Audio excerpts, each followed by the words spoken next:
Hello, everybody. Another episode of Tim Rambles On About Wine. We're going to talk about stem inclusion 2020. So this is get out your wine kits and get out the tubes labeled 0, 30, and 60. And you can go ahead and pour those in your glass and taste along as we go. Got to shout out to ETS. As a matter of fact, I'm going to make an assignment that you guys all write a thank you note to these wonderful humans. I'll post up their email addresses in Canvas.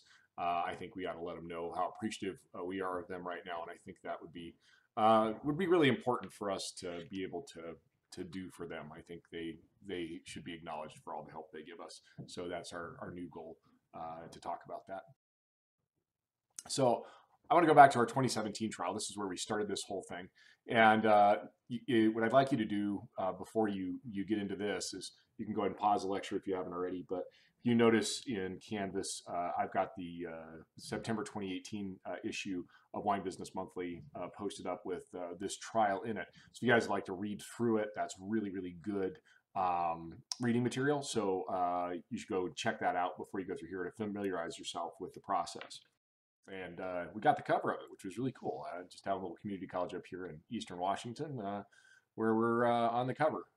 Obviously not social distancing, but that'll be different from here on out. And also got to give a shout out to Crystal and Rich Kobe and Jim, who all really helped us on this. They were really amazing. Van gave a hand too, but it was really hard work. So thanks to them for this. So one of the things I thought was really interesting is we did a mock qualitative descriptive analysis panel, which I would love to do with you guys, but probably not going to be happening this year. But what we did is we basically did some attributes, and we wanted to talk about, what did people see in the wine and what did they note in the wine. And so if you look at each of these different plots, you can see that the 60% stems, had the highest level of color intensity, opacity, and aroma intensity. This is what we felt like we saw.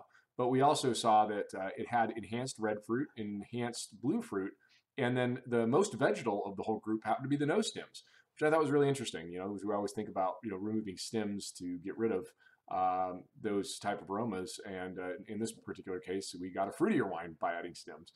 But we also did have a tick up in astringency. So let's go ahead and click through this and see what the. Go ahead and read that in 2017 and see where that leads you. So here you are, 2018 vintage. Here we go again. The goal was, what if we did it again, but with more lignified stems? So we did a different vineyard site, and we didn't do multiple reports to show extraction like we did in the 2017, to show how things changed. But the 2017 was really interesting to see how it evolved. But we do have multiple reports to show where the wine went afterwards. So this lecture is going to focus on the development and evolution of phenolics according to stem inclusion, based on where they were after we pressed them, where they were after 9 months, and where they are after 18 months in oak. So here's the trial. You guys were there. We did it. We destemmed them all, and then we took the stems and we weighed them back. We added the equivalent of 0% stems, 30% stems, and 60% stems. Then we did them all with submerged cap. We assessed fermentation kinetics, wine chemistry, and wine phenolics. We'll go through those.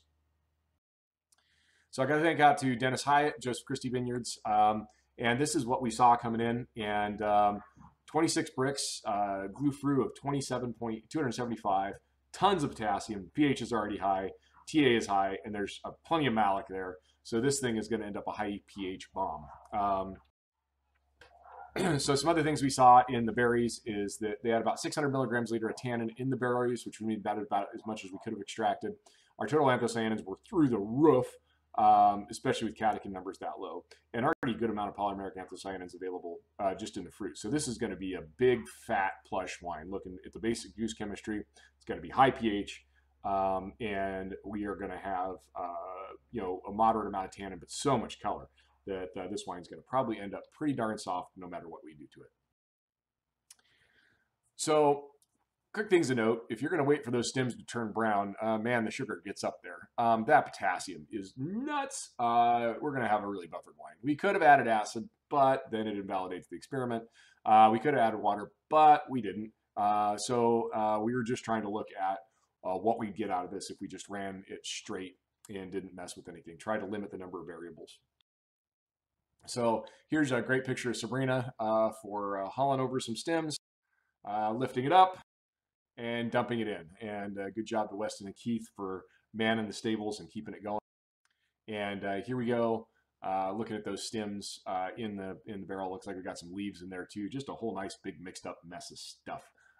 Probably would make many winemakers who make Cabernet cringe to see something that looks a little bit like this. All right, so let's go ahead and look at our fermentation kinetics to see if they're a little bit different. So we look at the control, and we fermented dry in about 11 days. Fairly warm ferment. We got up into the mid 20s, mid to high 20s Celsius, which is quite mid 80s range, which is nice and good for extraction. But we were pretty much dry, depending on the bin, somewhere between 11 and 15 days. Kind of got to 0, and then we pressed and finished it out. But again, knocking on to what we saw in 17, we added a little stems, and the fermentation kinetics changed quite a bit. Even though it fermented cooler, it fermented faster. And we saw that in 2017 as well, that having those stems in there certainly help fermentation kinetics, whether that's juice channeling and it's allowing the yeast to travel easier, whether there's maybe some nutritive value to stems that we're not measuring. I'm not sure, but definitely went quicker. And then we move on to 60% stems, and it went even faster. So we see that even with a cooler ferment temp, we seem to get through ferment even quicker, which I thought was really interesting. So we definitely have a repeat of that in 2017, that we saw fermentations proceed more rapidly with lower temperature spikes and less nutrient need, which is fascinating. So not as clear, but on average, faster depletion of sugar in higher ferments. So these are things we noticed. More rapid progression to dryness in the higher stem ferments. Not as much temperature difference, but what we do see is that lower density in stem treatments, less fermentation stress. I don't know, throwing some things out there. The potassium, so we've got higher potassium, which means lower acid. Maybe there's less stress on the yeast as they're fermenting. I don't know, but we've seen that in all 3 years we've done stem trials. So pretty interesting.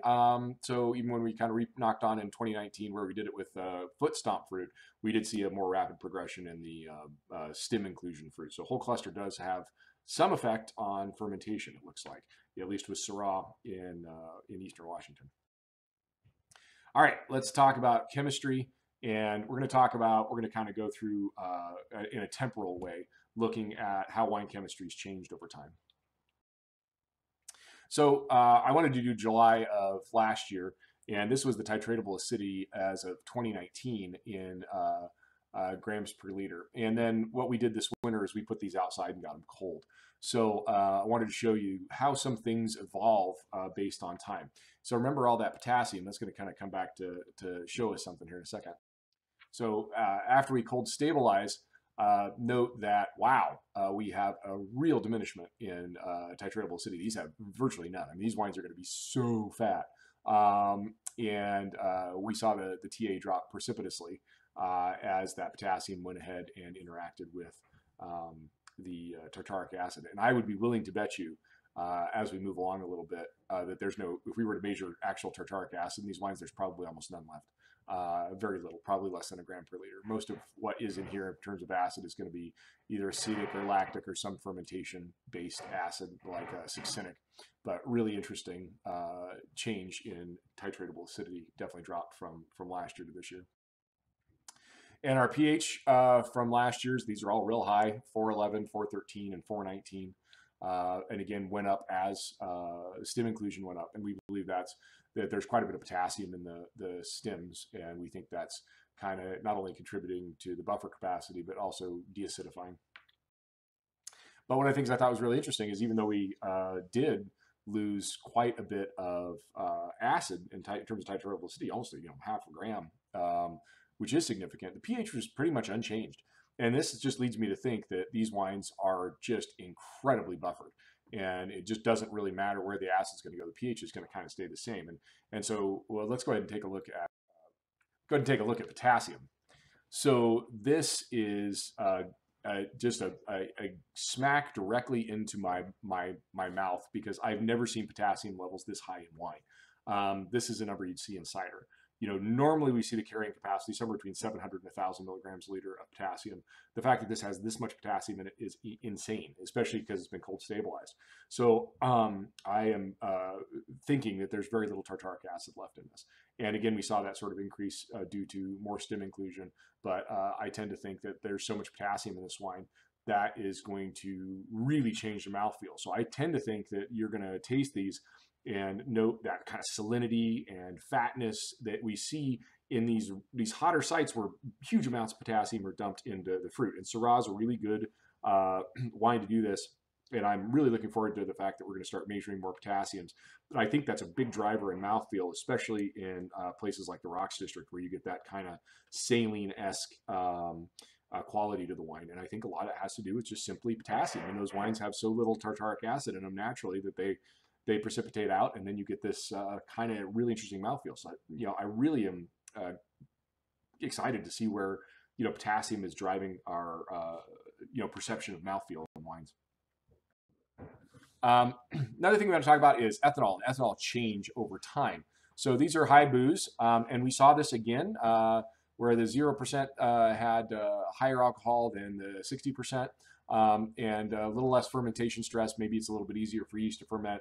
And when yeast aren't as stressed out, they make less alcohol. Let me repeat that. When yeast aren't as stressed out, they make less alcohol. So the better the fermentation kinetics, the better the opportunity for yeast to do well and thrive and survive, they make less alcohol, because the reason they make alcohol is to kill off bad things, or because they're stressed out. They're creating a more toxic environment for other microbes. So when they're happier and healthier, they make less alcohol. And that's pretty true across the board. You'll see lower alcohol in barrel fermentations versus a tank fermentation for whites, all things being equal. And then the graph's a little bit misrepresentative because it looks like it went down, but the reality is the alcohols went up pretty significantly, about a quarter of a point across the board. And so we tend to see that. That's what happens during aging. And that's due to, literally the water in the wine leaving the barrels. So water evaporates out through the barrel, and we get a concentration effect. And this is pretty apparent in the ethanol content. Pretty interesting that you'd see that, but just fun to show. But overall, another thing we wanted to kind of point to is the conversion percentage. Notice how much more alcohol was converted out of the 0 versus the 60%. And again, I think it's that idea of not only probably healthier fermentation, happier fermentation, better fermentation for the yeast, but I also think maybe there's some quote unquote stim juice that comes out that becomes part of the wine that may be a small piece of water back, because a 0.54 conversion is very, very, very low. Just some things to think about. And then acetic acid. Now this is really interesting, is I don't even have to show the slide because it's unchanged. From last year to this year, it is absolutely unchanged. In 1 year, we saw 0 change in volatile acidity. I thought that was really, really cool. Okay, let's move on to phenolic data. So I'm going to take you through all of these in terms of where they were a year ago and where they are now. So let's go ahead and do that. But another thing we also want to talk about in terms of phenolics, we'll get through this in a minute, is these are the combined treatments. So we just mixed them together. So because we had to put them in a punch-in, we didn't have the ability to keep things separate. So, but we do have all the pressing data, which is really cool. We'll get into those pressing. So again, this temporal look, we have an increase in catechin across the board. And, the 0% is less than was in the fruit. And then 30 and 60 are more than. And that was exactly what we'd expect. We see a pretty significant increase, almost a doubling in seed tannin, because there's, that's an indicator of seed and stem tannin, and we added it, no surprise. But let's see where it went. So in July of 2019, we saw a decrease in catechin, this kind of reactive tannin that'll, phenolic that'll go and react, become tannin, start to be a catalyst for polymeric anthocyanins, all kinds of things, but definitely drop. And then as of right now, we saw it drop again.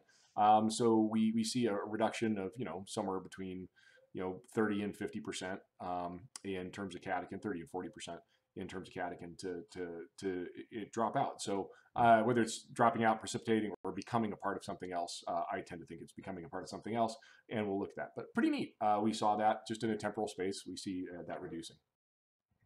All right, let's go ahead and look at tannin at pressing. And remember, we had about 600 milligrams a liter in the fruit. We didn't get a whole lot out of this. This was not overly extracted. We did see a sort of a less extractive amount right at the pressing. And then July of a year down the road, we see an increase in tannin. And I think part of that, some of those catechin and seed tannins actually knitting up to become tannin. And then as we move another down the road, we see a big increase. So now we've got quite a bit of increase in tannin, and this is where you're at right this minute.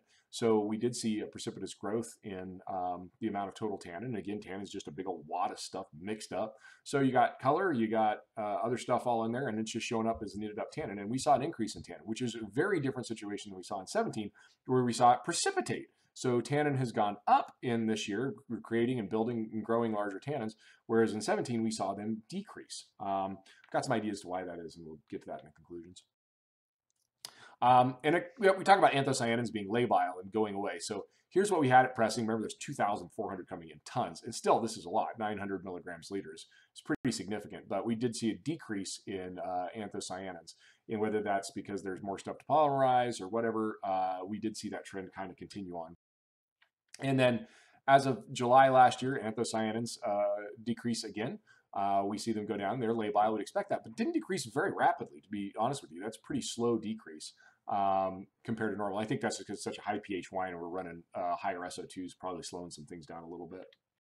And then what's in front of you right now, we see again another decrease down to 46 in the 30 and 60%, and the 0% having the most anthocyanins. But again, having that super high pH, I'm not imagining they're very vibrant. You're not really seeing a whole lot of them. Okay, polymeric anthocyanins. So looking at that knitted together factor. And we did see this again, that we saw an increase in polymeric anthocyanins. You're putting more tannin, you're putting more stuff in there, you're making more reaction sites, you've got more opportunity to build more of these. And so in a temporal sense, here's where we were at pressing. Here we were last year, a good increase again. We see that kind of going up. And then polymeric anthocyanins, again, we saw more growth in that. So again, that's just due to oxygen ingress and those regular anthocyanins decreasing and polymerizing. So pretty interesting, but definitely saw that. All right, last one, polymeric anthocyanin tannin index is that measure of plushness. So here we are at pressing. Here we are at 9 months in, and we saw a major increase in plushness, and it was very soft last year. But again, just showing that things are dynamic and not always doing exactly as you predict. We see that there's actually been a little bit of a reduction in the polymeric anthocyanin tannin index. And I think that's simply because the tannin development has been pretty significant. We've been growing more and more tannin. Kind of interesting to see the dynamics. Not really sure what the major drivers of that are, but probably just oxygen and time in the barrel. Okay, let's do some takeaways here. So similarities that we saw from the 2017 trial, we also saw in 2018, and also if we look at 2019, if you go look up the ETS reports for those, you'll see that. We do see that stems are really helping to buffer, and we do see that pH rise. So, sometimes stem inclusion, although it does have some benefits from a phenolic perspective, it definitely has some issues with, making your pH rise. So it's not a terrible idea to consider some prophylactic acid adds, or maybe picking a little earlier, or perhaps this is something you use as a tool if you have some, lower pH wines you're trying to get the pH up on. Ethanol goes down as stem goes up, and I believe this is probably due to just better fermentation kinetics and possibly a little bit of a water back effect just from the liquid in the stems. We do see that increase in catechin, that indicator of seed tannin. That's always been the case, and we'd expect that. There's lots of it in the stems. We see an increase in total tannin, and again, I think we just have these really reactive phenolics and stems, and they're just carrying through and going to go right into solution.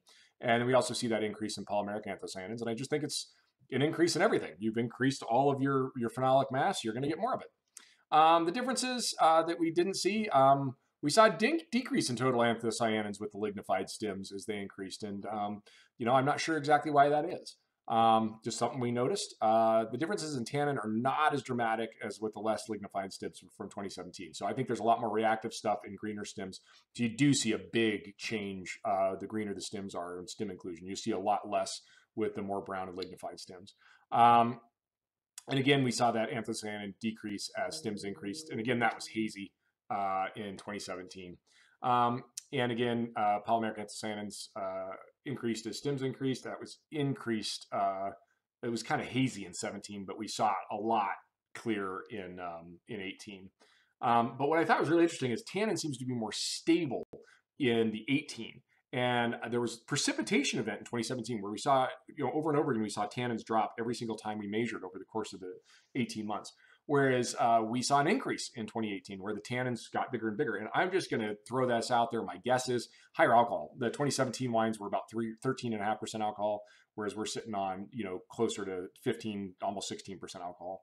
And also anthocyanins seem to be decreasing more slowly, and more polymeric anthocyanins are forming.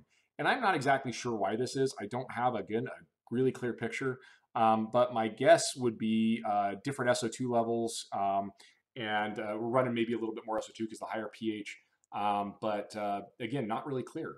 Pretty interesting, but not 100% clear. Okay, I want to talk about pressing and stim inclusion. So I just think this is kind of fun.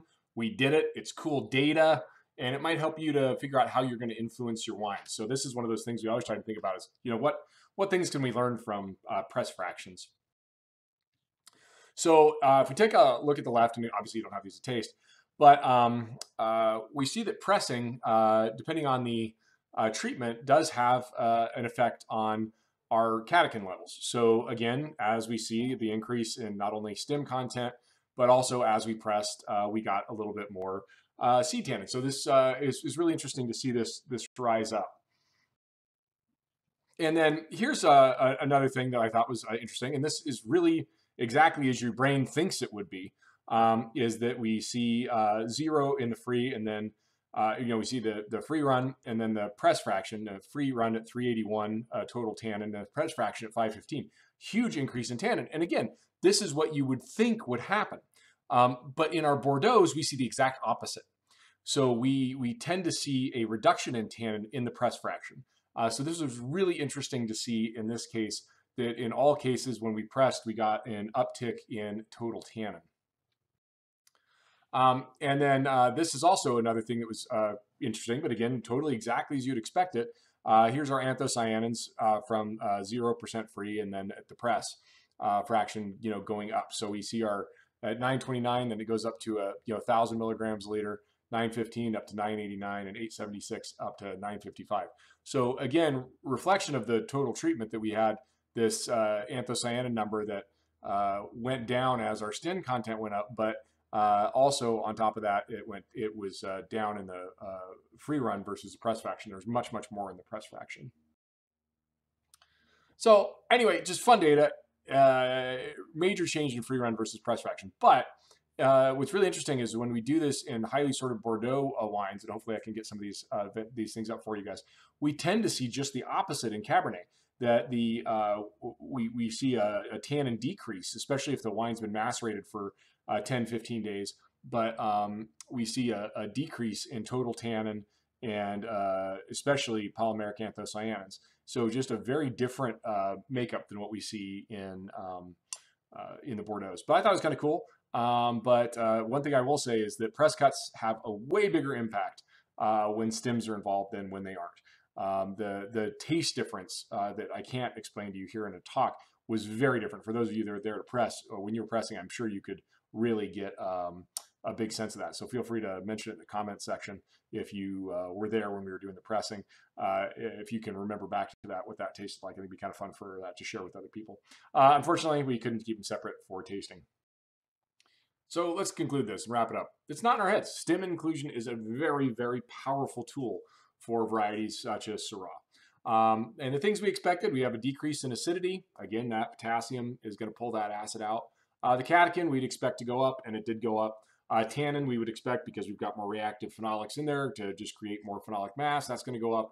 Polymeric anthocyanins, we're going to go up with stim inclusion because we've got more material to polymerize with. There's just more to work with. Things we didn't expect, 1,800 milligrams or close to that of potassium being carried. I've never seen a wine with that much potassium in it. That's crazy. It also explains the really high pH and that really unique mouthfeel. The tannin that we see increased through aging. I don't typically see that. We don't see tannins continue to tick up. I thought that was really, really interesting. And then generally, when we have more stim inclusion, as we've researched in the past, we have more anthocyanins being kind of pulled into solution. So when we have more stims and things like that, we see more color come in. So it was kind of a surprise for me to see that in this particular case, but perhaps the lignified stim has something to do with that. So nonetheless, pretty cool. The one thing that we're going to talk about next week with these wines, so kind of keep some notes on them, keep your memory on them. Somebody's going to talk about juice microbiology next week, and some of those funky aromas, those kind of fermented meat, beef jerky aromas. I think we're going to figure out where those come from when we look at juice microbiology. So kind of, when you just look at this through the chemistry and the phenolic lens, that tells you one piece. But there's some other stuff going on in this wine that I think you're going to be really interested to see. Got a big thank to Heritage for our first round, Joseph Christie Vineyards for the fruit, for the Syrah, and of course ETS for this. So I'll post up those email addresses so you guys can send a thank you note to Gordon and Marjorie Burns for all they do. Cheers.